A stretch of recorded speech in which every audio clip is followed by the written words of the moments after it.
Man teica, ka nemācies mārketingu. Tas ir neiedomājami, kad es tu iet uz kaut kādām tikšanās reizēm vai vadīt prezentācijas, kad man ir jābūt grāmatvedē, jo tas ir darbs pie datora, un tu esi vienā vietā un viss. Manā gadījumā man būtu tik daudz iemeslu, kāpēc jau katram pateikt nē, katram piedāvājumam pateikt nē. Ir jādara tas, kas tev sagādā prieku, jo tas ir cits pievedums tai lietai. Tu atdod sevi visu to darot.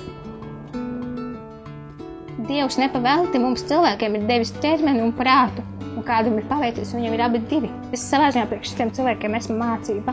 Es lieku viņiem aizdomāties par citām lietām, par labestību, par cilvēcīgumu.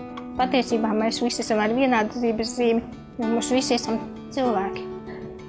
Ja iztēlojamies Latviju kā A4 baltu lapu, tad patiesībā no tās A4 baltās lapas ir tikai mazs stūrīts aizpildīts. Visi šķiet cilvēki, jo, ja te nav īstie cilvēki, tad šī vieta vienkārši paliek tikai par vietu.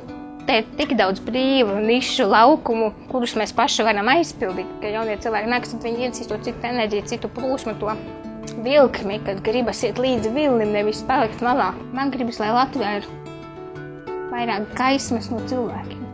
Mēs katrs varam katru ikdienu padarīt patiesībā priecīgāk, pozitīvāk ar kaut kādiem sīkumiem. Ar labu vārdu, ar smaidu, ar pārsteigumu. Visu pamatā ir cilvēcība un labestība.